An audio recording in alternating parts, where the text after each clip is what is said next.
those clothes. Well, I'll go change. I'm sorry. And you'll put on your proper school uniform. And get out of that ridiculous costume. Yes, ma'am. And cover your legs. Yes, ma'am. Don't you yes, ma'am, me. No, ma'am.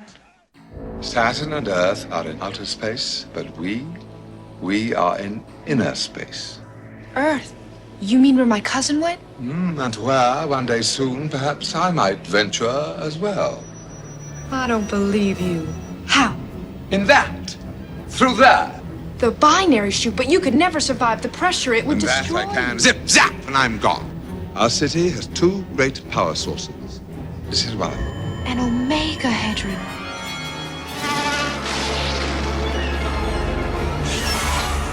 Cut off the power source! Without it, this city can't survive more than a few days. I know. So I shall find it. I shall go right to the end of inner space and I shall return it. You lunatic! You'll be killed. I've lost the Omega Hadron. I must be sent to the Phantom Zone. Your suffering will be short. Mine, forever. Such a pretty world. I can't wait until it's all mine.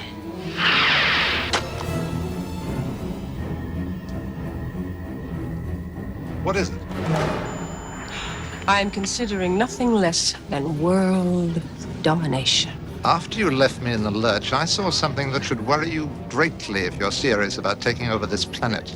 My secret was blue and red, and it knew how to fly.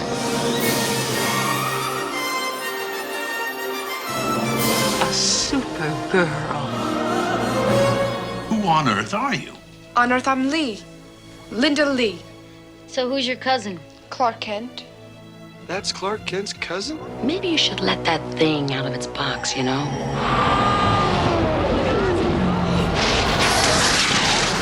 Wait a minute, wait 1 minute. I mean, you can do the whole number, leap tall buildings with a single bound, and look right through things. Yes. Whoa.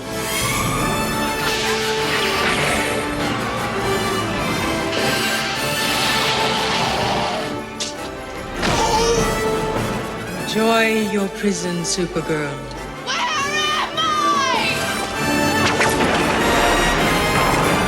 Treat everyone as if they were put on this earth to serve you. More or less, I think they were. Soldier!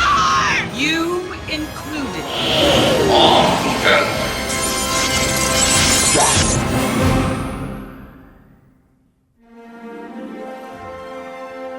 Supergirl flew onto the big screen on the 19th of July in 1984, first arriving in the UK and in the USA in November. The film did receive a glitzy royal premiere in London on the 1st of July, with Prince and Princess Michael of Kent, with other guests such as Jim Henson, Albert R. Broccoli, Richard Lester and Sir Richard Attenborough. Helen Slater would attend the premiere with her boyfriend at the time, singer Paul Young. Directed by Jeannot Swark, who had made a name for himself directing Jaws 2 in 1978, which was a big hit for Universal Pictures, though after Jaws 2 he would have two commercial failures with a cult classic Somewhere in Time from 1980, which starred Superman himself, Christopher Reeve, and Enigma from 1982. But the Salkinds were impressed with his handling of action and directing women, and gave him the job. The film was given a big budget for the time at $35 million, with the film being distributed by Thorn EMI in the UK. Warner Brothers would decide not to distribute the film in the USA, and it was picked up by TriStar Pictures. TriStar would trim the film down by 19 minutes, which clearly didn't help the film as it would only crawl back $14 million domestically. Figures for its worldwide box office are not available, but it was deemed as a big failure, but it would prove successful on home video. The critics were pretty savage in their reviews. Gene Siskel and Roger Ebert both gave it a thumbs down. Gene said everything was lousy in the film, from the script, direction and special effects. And Roger said it was a total disaster. They didn't play it straight and it felt like a Saturday morning cartoon, though it didn't make their list of the worst movies of 1984. Starburst and Cine Fantastic magazine both published critic Alan Jones's review, and he said Supergirl is a turkey of such epic proportions. I feel like leaving this review at that, and not wasting my time or yours by going on further. But the stunning wrong-headed banality of this latest Soulkind offering is going to sound the death knell for this money-spinning comic book series. No other mega-budget movie in recent memory has so much stacked against it from the start. The tiresome plot, such as it is a thinly veiled reworking of Snow White, pitting Argo City's answer to the Flying Nun against a second-rate fortune teller for the undying affections of a hunky landscape gardener. I kid you not. A few months later, Starburst would publish film critic John Bronson's opinion to defend the film, though he still had problems with it, saying, "Okay, apart from the script, the direction and some of the performances, what's wrong with Supergirl? I admit it's inferior to the Superman movies, even number 3, but it's not the absolute dog a lot of people have been saying it is. On the plus side, it has a charming performance from Helen Slater as Soupy herself, and some good special effects from Derek Meddings and company. Colleagues complained to me that they saw nothing but wires throughout the movie, but at the screening I attended, I didn't spot a single wire. Maybe they saw an unfinished print. With a better script, Supergirl might have ranked as one of the top fantasy movies of 1984, even with the same director. As it is, this script is the movie's main handicap, a lead weight that prevents it from ever taking off as it should. The Soulkinds tried to push Supergirl with merchandise, such as a cut-out paper doll book, trading cards, an official activity book and a storybook. DC would publish a comic book adaptation, and there was of course a novelization. Helen Slater would also take part in a public service announcement as Supergirl to warn about the dangers of driving without a seatbelt.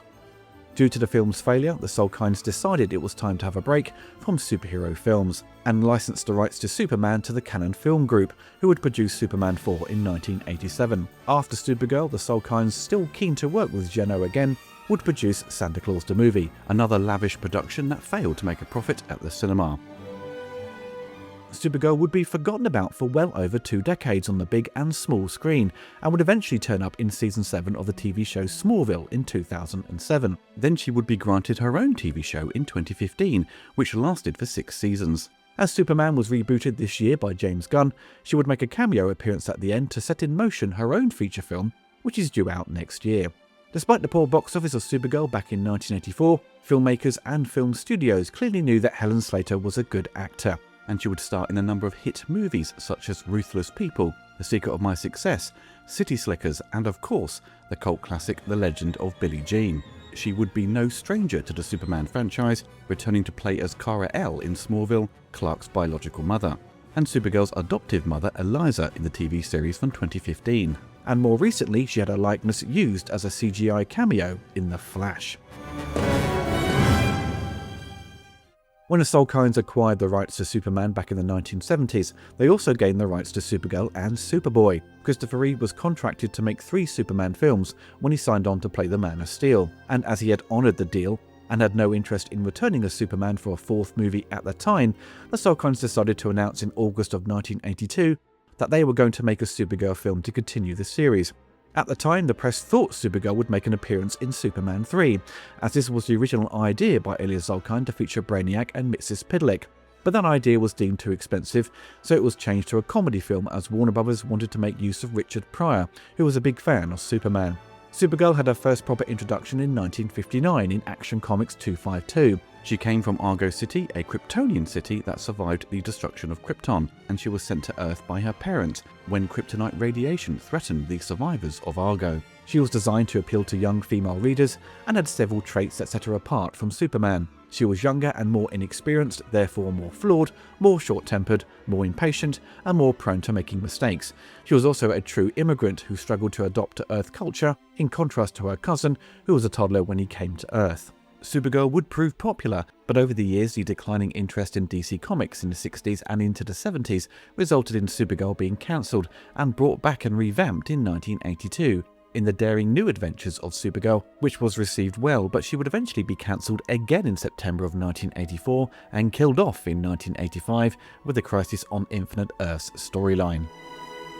Writers David and Leslie Newman, who contributed to Superman 1 and 2 and wrote the screenplay to Superman 3, would not return to pen the script for Supergirl, as Ilya Zolkine was keen to hire David Odell, who wrote The Dark Crystal. In an interview with Scott Michael Bosco in 2000, Ilya said, "I remember calling Gary Kurtz, the producer of Star Wars, who had made Dark Crystal, to ask about the film's writer David Odell. We arranged for David to come to London, we had a very good meeting, then the two of us started developing the first storyline. He was very, very immersed into the idea. Then he came up with the first treatment. It was very interesting. The only problem was that it would have cost back then over $150 million. As a writer, you write whatever you want without thinking about limitations.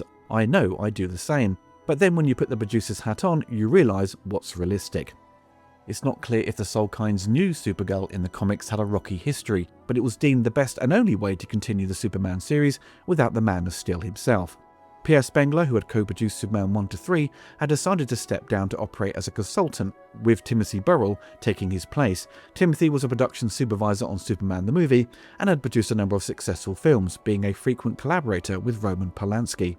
The Soulkinds had approached Richard Lester to direct, but he had no interest in returning, and even Robert Wise was offered the job and declined. They eventually settled on Jeannot Swart after Christopher Reeve had complimented his work on Somewhere in Time. In an interview with Starlog magazine in issue 90, he said, "I got a call from producer Timothy Burrell, who asked me, 'Would you be interested in Supergirl?' I said, 'Why me?' He said, 'Why don't you come to London and we'll meet?' So I met with Timothy and Ilya Soulkind. They told me what it was about and I asked, 'Why me?' They said, 'Look, you are very good with women and you're good with action. We think it needs both.' Then I really got hooked on the idea of what I call a she-hero, a feminine heroine, because there has never been one. It was the opportunity to do the first she-hero in history.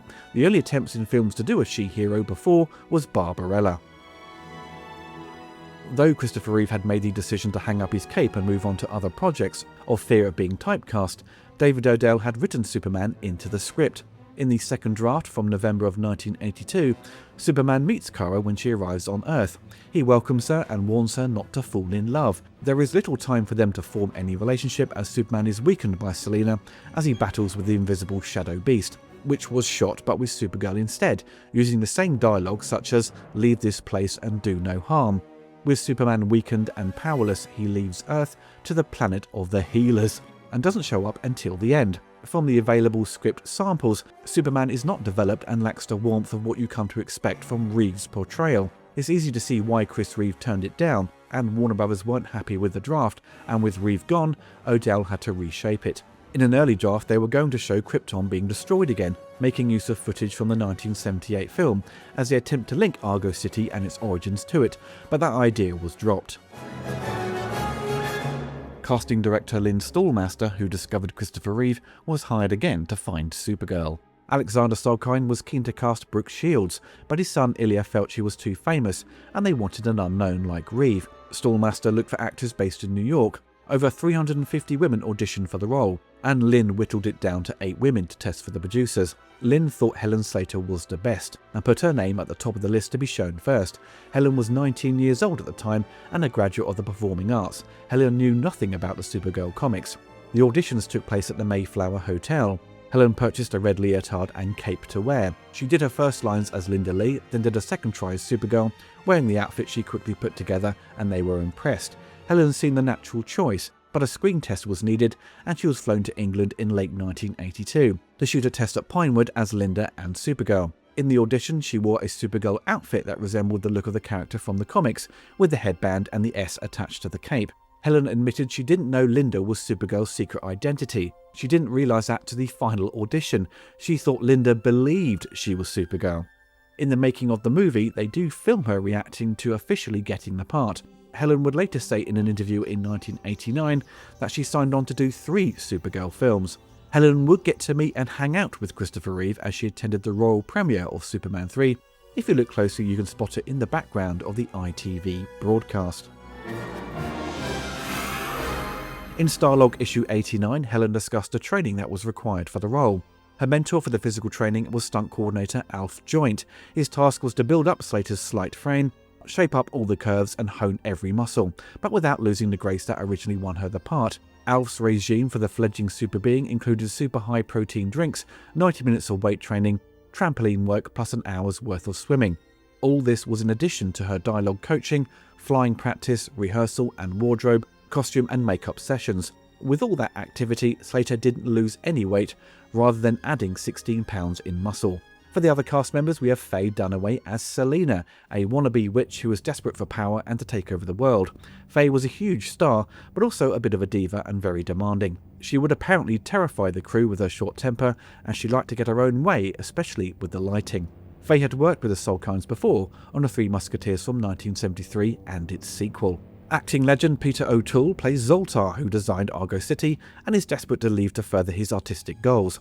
Peter was very much known for his antics off and on set, for his heavy drinking. His drunken adventures were legendary. Peter found some of his dialogue on Supergirl confusing, trying to remember the made-up words such as the Omegahedron, so he just thought of it as a flower, making it easier to recall. Peter was a mentor to Helen on set and helped refine her performance in specific scenes, such as in the Phantom Zone.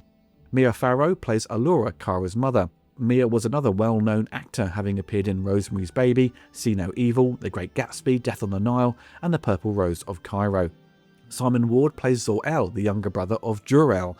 Simon was a star of TV and film. He had appeared in a couple of horror films, such as Frankenstein Must Be Destroyed, and the TV film of Dracula from 1974. Simon, like Faye Dunaway, had worked with the Salkinds on the Musketeer films as the Duke of Buckingham. Peter Cook plays Nigel, a warlock and a teacher at the local school. Peter was very famous in the UK. He was the leading figure of the British satire boom of the 1960s, working alongside Dudley Moore, who would work with the Salkinds and Jeannot on Santa Claus the Movie the following year. If you weren't that familiar with Peter, you would probably remember his minor role in The Princess Bride from 1987. Knowledge. In the making of the film, Peter talked about his character and said he just played himself. It is not stretching me enormously. I have to stand upright, walk about and say some lines and be fairly sarcastic and vaguely unpleasant and ambitious and beady-eyed and nasty. So I thought, well, don't have to act, just be myself. Hart Bochner plays Ethan, the landscape gardener who falls in love with Supergirl. Hart is probably best known for his role in Die Hard as Harry Ellis. Ilya Salkind had wanted Peter Gallagher for the role, but Jeannot was keen to cast Hart. Ilya said Buckner was good in the film, but felt Peter may have worked better. Oh my god. Brenda Vaccaro plays Bianca, who is Selena's close friend. She doesn't show an interest in magic and is quite level-headed, but is happy to go along with Selena's desires for power. Brenda got on really well with Faye, but she didn't put up with her attitude. Brenda didn't take anything too seriously and kept spirits high on set. Brenda was a star of stage and film. She appeared in Midnight Cowboy, Capricorn 1, Airport 77, and more recently in Once Upon a Time in Hollywood. Maureen Teefey plays Lucy Lane, Lois's younger sister. Maureen had a small role in Spielberg's 1941. She also starred in Fame and Grease 2. Her career would develop more in the theatre, appearing in several Broadway musicals. David Healy plays Mr. Danvers, the headmaster at the school. David was an American actor who lived in the UK. He had minor roles in the Bond films such as You Only Live Twice and Diamonds Are Forever. Before Supergirl, he appeared in William Peter Blatty's The Ninth Configuration. And we have Mark McClure returning as Jimmy Olsen. As they couldn't get Christopher Reeve to come back and wanted to still have some connection to the Superman films, they brought back Jimmy. Mark had just finished working on Superman 3 and jumped onto Supergirl. Mark would later say in interviews that he was unsure if he should mention Superman to Supergirl, wanting to perhaps add some dialogue, but Jeannot told him no, this was Supergirl's world, and it got to the point where Mark was questioning why was he here.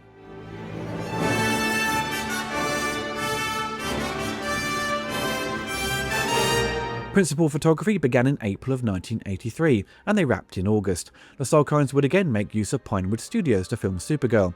Ridley Scott was also filming at the same time on Legend, making use of the 007 stage.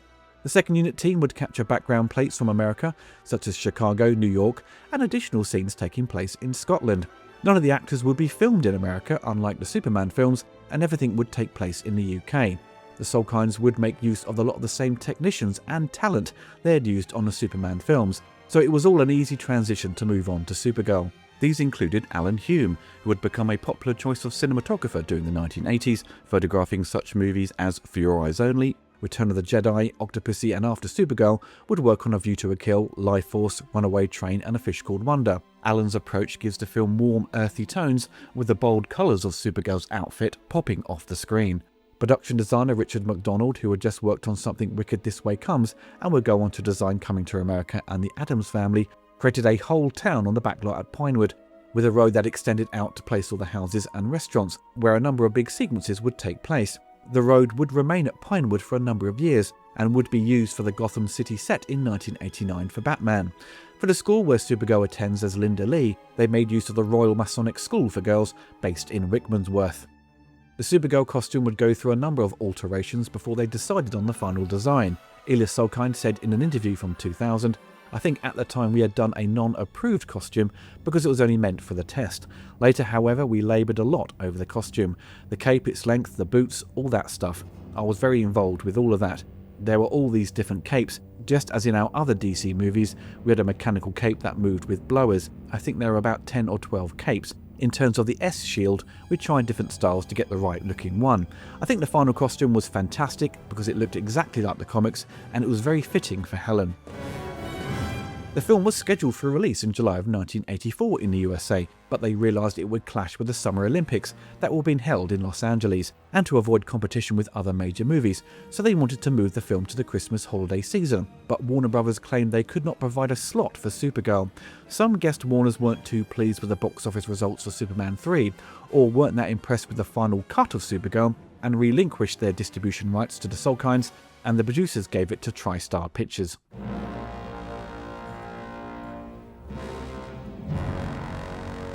For the film's plot, we are introduced to Argo City, which resides in inner space, which contains survivors of the planet Krypton, who look like a bunch of hippies.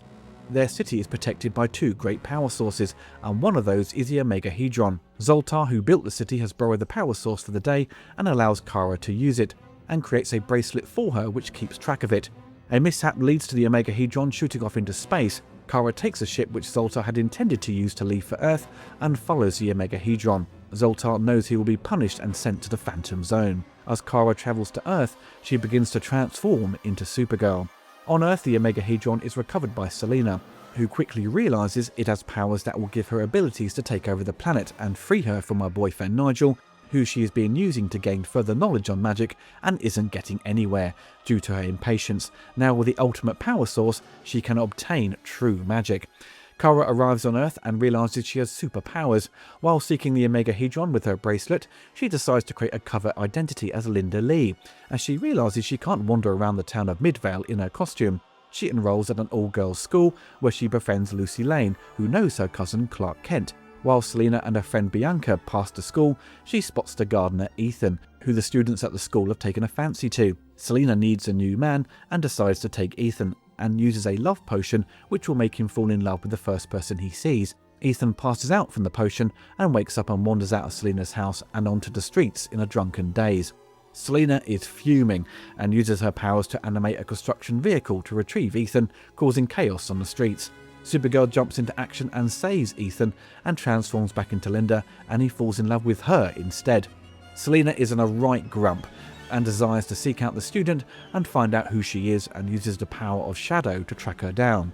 The invisible monster turns up at the school and faces up against Supergirl, which puzzles Selina. Where is the wimp, she asks. Supergirl uses the power of lightning to defeat the monster and sends it back into the shadows. Linda's bracelet is triggered and she follows the signal to the amusement park where Selina lives, but she is followed by Ethan. Linda and Ethan are ambushed by Selina. Linda transforms into Supergirl and traps Selina and flees with Ethan. Selina needs to strengthen her powers quickly and enlists Nigel to teleport Ethan away in order to get Supergirl to come to them. Selina has now mastered the Omegahedron and has created a castle on top of a giant mountain in the middle of the town. Supergirl flies at top speed to the castle and confronts Selina, but it's a trap, and she is sent off to the Phantom Zone. Supergirl would have a number of cuts made available over the years. Firstly, there was the international cut, that is now the most common, that runs to 124 minutes, that played in cinemas outside the USA. There was the US cut by TriStar, as mentioned earlier, that had 19 minutes removed, that run to 105 minutes. This will be released on VHS and Laserdisc in the USA. The UK tape from 1986 wouldn't contain the full theatrical cut and would be trimmed to 111 minutes, as they removed the scene where Nigel chats up the other woman at Selina's party, Nigel calling Selina a bitch after she messes up his skin, and when Supergirl meets the old lady at the school, who tells her to change her clothes. Only the Japanese Laserdisc would contain the full international cut. When it arrived on TV in the UK in January of 1988, they would broadcast the complete version. This is the cut of Supergirl I saw as a kid. The majority of the other shorter cuts had the following scenes removed: Zoltar saying he was going to be sent to the Phantom Zone, the flying ballet sequence, additional dialogue scenes between Nigel, Selina and Bianca, such as Selina's introduction and Nigel showing her the demon in the cigarette case and chatting up the other lady at the party. They drop Linda meeting Lucy and spotting the Superman poster, Selina messing up Nigel's skin and Supergirl meeting the old lady, like the UK tape, and a few trims in the Phantom Zone. Anchor Bay released a film on DVD in 2000, which contains the international cut, but also included a recently unearthed director's cut of the film, which was labelled Do Not Use, which ran to 138 minutes, making it 14 minutes longer than the international version. This included more establishing shots of the interior of Argo City, more dialogue with the students, and Zoltar walking off after Kara leaves the city. There's a few extra bits of dialogue between Nigel and Selina. You see Selina use the Omegahedron to cook a chicken, a few more bits of dialogue at Selina's party, and Bianca saying goodbye to the partygoers and warning Selina to slow down with her lust for power. We see some extra dialogue between Linda and Lucy after she spots the Superman poster. We see the girls hanging out and Linda gets harassed by the bullies at the school. Selina needs Nigel to capture Ethan, and there's some extra dialogue between them when Nigel needs more convincing. There's a few extra shots of people protesting against Selina.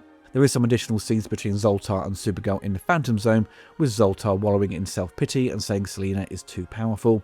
We have some extra banter between Lucy and Jimmy, with Lucy making it clear she fancies him. We see Supergirl struggling to walk to the rift, which includes some proper Peter O'Toole hammy acting, and at the end we see Nigel bump into the lady he was chatting up at Selina's party, and Jimmy and Lucy say goodbye to Ethan. The director's cut doesn't suddenly improve the movie. It does help expand the characters, especially with the villains with their motives, but you can see why Jeannot and editor Malcolm Cook removed them, as it slows the pace down and some scenes don't really add much. When I first saw this edit I was hoping for more scenes with Supergirl, but it appears pretty much everything they shot with Helen in the outfit was kept in the final cut, and everything else was scenes that clearly felt too bloated and were trimmed for pacing issues.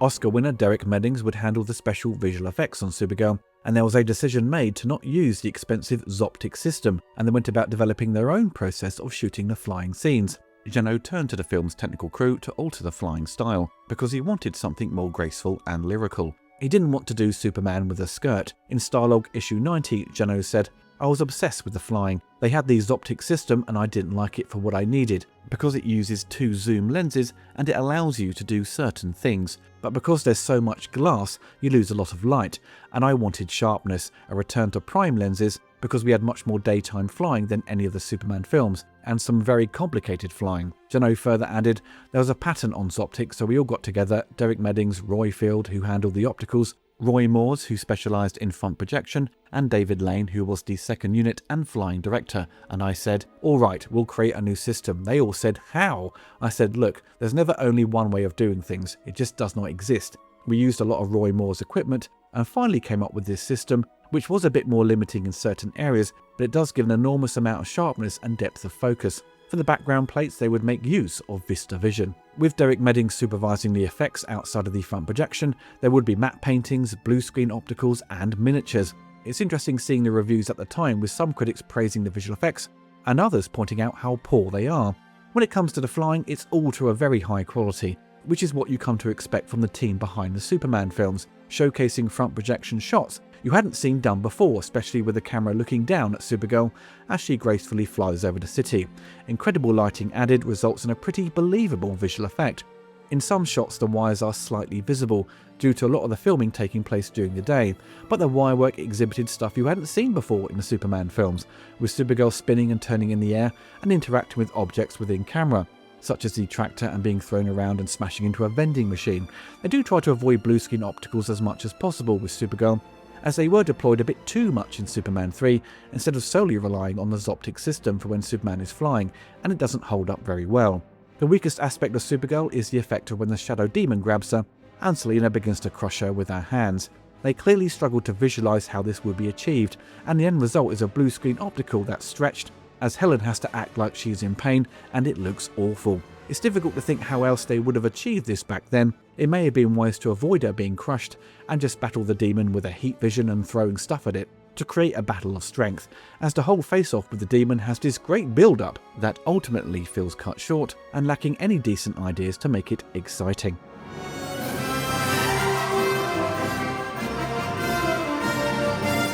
The film score to Supergirl was composed and conducted by Jerry Goldsmith, who was the original choice of composer for Superman back in 1978, after Richard Donner worked with Jerry on The Omen. But he became unavailable and John Williams came on board, and the rest is history. Goldsmith was eager to make use of modern technology and techniques to use in the score, such as synthesizers simulating the sound of a takeoff during the main theme. In an interview with Starlog in issue 133, he discussed his career and mentioned his work on Supergirl, saying, "I had always wanted to do one of those bigger-than-life fantasies, so I jumped at the chance, but not with my eyes closed. I knew there was only one musical direction to take with the film, big and broad. But even with those limitations, I found that I was able to do some interesting things." Goldsmith talked about his appreciation of Williams' original Superman score in an appearance on the Movie Channel.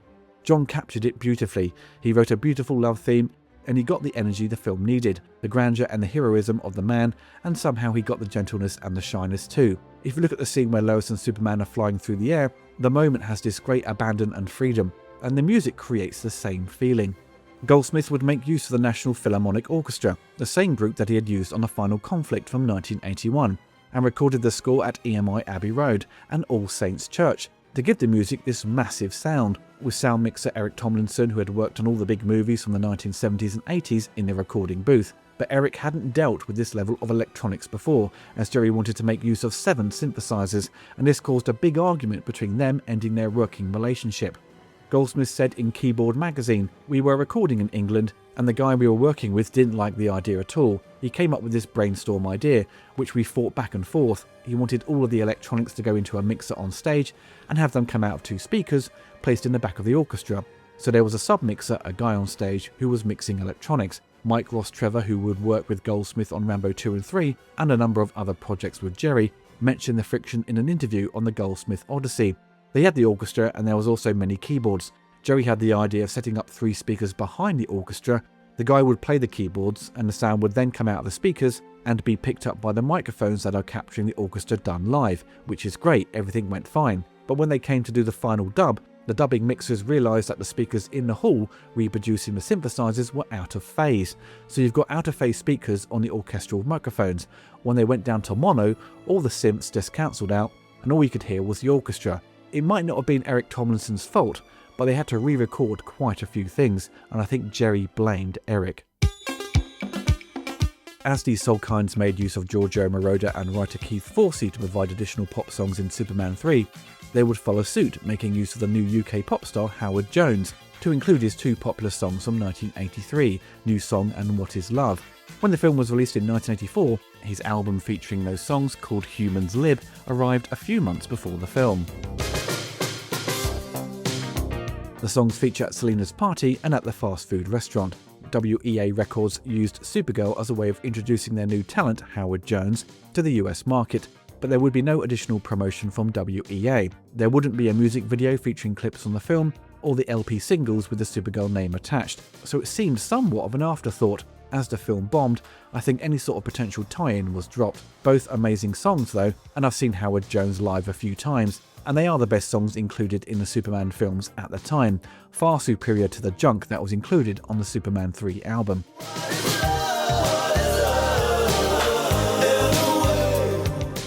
The Supergirl soundtrack has been released 3 times over the years.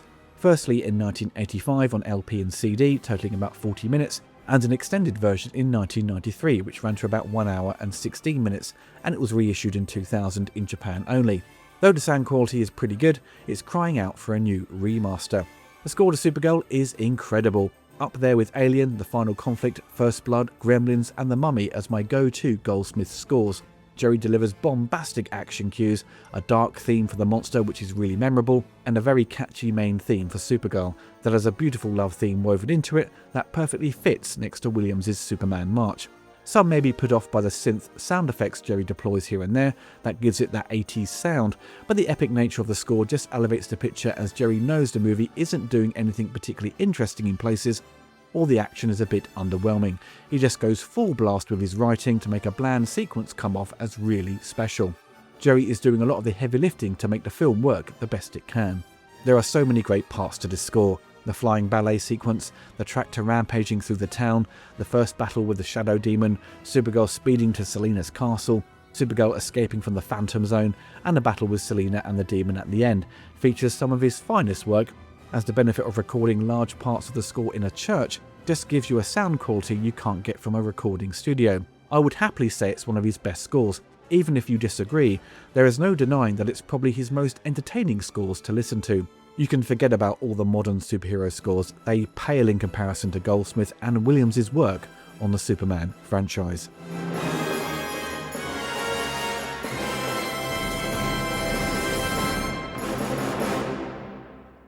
My first glimpse of Supergirl was on the ex-rental tape of Superman 3, which had a simple teaser trailer with a shot of Chicago at night with the Superman theme playing in the background as the Supergirl title blasts on screen.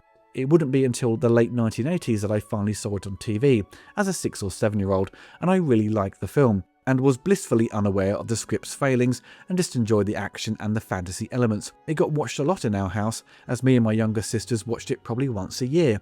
But as you get older, you start noticing its issues and you begin questioning the logic of the story. Now, the biggest problem with the film is the most obvious one. It's the script, which is quite frankly a mess in its structure and how the characters are written. It's quite baffling the Salkinds and even DC Comics would sign off on this. David Odell is not a bad writer, as he had good credentials having worked on The Dark Crystal, Nathan Hayes, and later Masters of the Universe, which has a lot going for it. It's just hamstrung by budget limitations. But Supergirl comes off as if he doesn't care about the source material and deviates from the sense of verisimilitude of Superman to a world of fantasy and magic. Supergirl would end up having more in common with other fantasy movies of the 1980s, such as Krull, which Derek Meddings also worked on. It has an ugly monster as a villain, and the finale takes place in a castle-like fortress. Magic may have been featured in the Supergirl comics, but Selina is created for the film, with no attempts even in the early drafts to include a villain from the comics, so Supergirl is surrounded by all new characters outside of her family and friends, Lucy Lane and Jimmy Olsen. As they shift away from Superman to do their own thing, and by throwing in magic, it may have been seen as the way to go, as fantasy as a genre was proving popular, and gave them the flexibility to move away from the realistic tone of the Christopher Reeve films. It opened the doors to do more crazy things, which I'm totally fine with. But it's so ham-fisted, poorly explained and utilised. It just becomes a series of talking points for Selina to discuss how she's going to take over the world, and stuff just happens. The power of the Omegahedron is not clearly explained, and only seems to be a power source to keep Argo City protected, and not a device for Selina to know of the Phantom Zone and send Supergirl there. Did Selina's big book of spells have it listed? If it did, then that makes no sense. Kara is supposed to be on a mission to save Argo City, so she wastes time to enroll at a school to create the identity of Linda. She doesn't seem in much of a rush. As the film never cuts back to the people of Argo City, any sense of urgency is gone, and you forget about them until you realise at the end she has to return home with the Omegahedron. Also, how she becomes Supergirl and gets to costume is not explained. She goes from inner space to outer space as she arrives on Earth coming out of a river, in full costume. Even as a kid, I was like, how does that work? So if Zoltar had decided to head to Earth, he also would have transformed into Super Peter O'Toole Man. With this being the 1980s, the whole creative process is dominated by men. The producers are taking the risk of creating a female superhero film, but with no real input into the writing process from a woman. Script editor Sean Slovo was brought on to do redrafts of David Odell's script.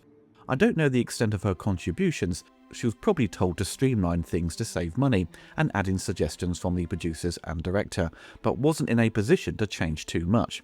Husband and wife team David and Leslie Newman, who had written Superman 3, would have been a better choice from the offset because Leslie could have contributed a female perspective, as the final draft is full of stereotyping.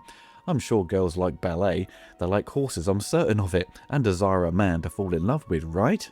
Right? It's very much a guy's perspective on what they think young girls would enjoy and like to see. I'm sure some girls enjoyed this direction, my sisters didn't complain, but for those of a mature age and fans of the comics, I bet would have desired a more complex version of Supergirl. Her encounter with the two creepy guys who want to take advantage of her feels out of place. Oh look, it's Max Headroom, Matt Frewer. I know it's there for Kara to realise she can't wander around as Supergirl and needs to change into something less inconspicuous, but it's a poorly written and directed scene, especially when Supergirl kicks the guy and he slowly flies into the air and onto the ground. This whole scene needed to be reworked and reshot. Kara is supposed to be short-tempered, impatient, she's dealing with a lot as she has not grown up on Earth, and has had more emotional trauma compared to her cousin, but O'Dell doesn't write any of that into the script and makes Supergirl very two-dimensional for a lot of the picture, with simple dialogue, and is only able to let loose and show her emotions in the Phantom Zone with her frustrations with her mentor, Zoltar. The friendship between Kara and Zoltar does work, however. Nothing is sexualized or made weird. It's just a friendship between two people who have similar interests, and Zoltar nurtures Kara's enthusiasm to know more about what's beyond Argo City. When Zoltar decides he can't go on and gives in to the tornadoes, it hits the emotional beats as Helen does a great job showing her loss, and when Supergirl is captured by the demon and we hear the voice of Zoltar saying,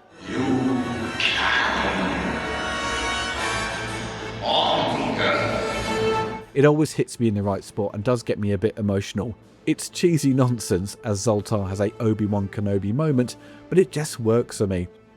Helen Slater at a very young age does hold the movie together despite its woeful script. She doesn't play into the campiness of the material, she totally plays it straight even with her alter ego Linda, who does a few things to embarrass herself, but Helen shows a level of maturity that exhibits the skills of someone with many movies under their belt. It's no surprise she managed to carve out a successful career as an actor after the failure of the film. You can clearly see she's very talented. The rest of the cast all do a pretty good job. Faye Dunaway I think is brilliant and plays up to the campy dialogue, and totally sells the menacing moments as she confronts Supergirl at the end. She also has brilliant comedic timing alongside Brenda. They just work so well together. It's so odd that Peter Cook was cast. He is a very funny guy, but his talents are wasted, and he just pops up now and again to benefit Selina. There is so much they could have explored with Nigel. He is just an underwritten character that is just there to serve the wonky script. Hart Buckner is just cast to be the hunky love interest and seems to be having fun being love-sicken, but like the other supporting characters, doesn't really get much to do. Mark McClaw is wasted as Jimmy, and you can tell he's just there for the connection to the Superman films. And Lucy Lane, despite a good introduction, never gets to fully form her relationship with Linda. Everything feels poorly developed, as there ends up being too many characters to juggle, and with little for them to do, or have much bearing on the script. It was a shame Chris Reeve couldn't commit and make a cameo. It's fully understandable, but if they sorted out his dialogue and contributions to the main story, it would have really helped the picture. Without him, they just say on the radio that Superman has left the planet on a peacekeeping mission to another galaxy, which doesn't make a lick of sense, and we only see the poster of him in Lucy's bedroom. As a kid, I desperately wanted this poster, as it's the most iconic photo of Reeve as the Man of Steel, and I finally got a copy a few years ago, which is displayed in my lounge. The music cue for this scene from Goldsmith just further enforces that Christopher Reeve truly is Superman. When it comes to the action, Supergirl certainly throws in a lot of in-camera stunts and special effects. They are quite impressive in areas, especially with the invisible demon as he breaks the wall and crushes the car, but in terms of stuff happening, it's a bit lackluster and lacking in energy. I suppose it came across as quite difficult to set up and direct when you're fighting something that is invisible. For the construction vehicle let loose in the town, Jerry's score is smashing it to make it exciting, but the execution is slow and cumbersome because they have gone and used a slow-moving vehicle. Supergirl turns up and sorts out the issue, but it doesn't hit the heights of seeing Superman jump into action and save the day. Supergirl facing up against Selina as she attempts to stop her passing to get to Ethan is again not really exciting. It all comes off as a bit clumsy. Jono was hired by the Sulkines because he could handle action, but on display there doesn't seem to be much going on to demonstrate that. Maybe the script just didn't really elaborate on much, and the end result ends up being what it is. Jono Swart does throw in some nice ideas and puts the camera in interesting places, but he failed to really provide fans and younger audiences with an exciting action-packed movie. For what is an expensive film, it feels small and boxed in. The various locations for the background plates creates a part of America that makes no geographical sense. You have these mountains in the background, these wide open landscapes, then a giant city right next to a small town. It results in a confusing location with their attempts to build this fictional town of Midvale. Illa Sulkine said Jono was too happy to please everyone, and said yes to many ideas put forward, and didn't challenge anything, which results in a movie without a clear direction and vision. The film does have some scary elements. The Shadow Demon terrified me as a kid, seeing it appear in the cigarette case, and Faye Dunaway's brilliant reaction to it put a sense of dread in you, and when it finally appears in its true form, it was the stuff of nightmares. There are a bunch of movies from the 1980s that scared the crap out of me and many of my friends, such as The Dark Crystal, Vera turning into a cyborg in Superman 3, The Beast in Krull was unnerving, The Librarian in Ghostbusters was shocking, The death of the horse from the Neverending Story was heartbreaking, and the wolf was terrifying. Tim Curry as the devil in Legend put the fear of God in you, and the Wheelers in Return to Oz were super creepy. Despite all the flaws I've pointed out, I do unapologetically love the film still. The script is trash, is way too campy and silly for its own good, but there is something about it that I find quite enjoyable. Nostalgia is very much playing a part in this. I've had a crush on Helen Slater since I was a kid, so it is kind of special to me. The cast all know they're making something a bit silly. Helen is the only one playing it straight, and it sort of works to its benefit in places. I love the flying effects, and Jerry Goldsmith's score is a pure delight. With a new Supergirl film on the horizon, I'm sure they will do a far better job with the story in staying faithful to the character from the comics, but the 1984 film will always be an interesting failure to me. It's from a time when producers would throw tons of money at a rubbish script and have total faith that it will work, as they attach big names in the confidence people will rush out to see it and not read the reviews, but bad word of mouth killed this movie, and it's not difficult to see why. But hey, it made an impression on me as a kid, and I'm sure many others. We all have our guilty pleasures, and this one will always be on the top of that list, and it keeps drawing me back to it when I know full well it's a mess, but it's got charm and a sense of playfulness to it, and with all its faults, it still works for me. You've had your fun, Selena. The game is finished.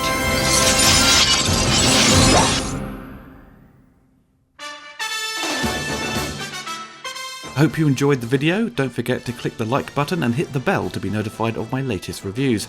Big thanks to my patrons and YouTube members for supporting the channel. If you want to get involved and gain access to exclusive videos and take part in Q&As, follow the link below.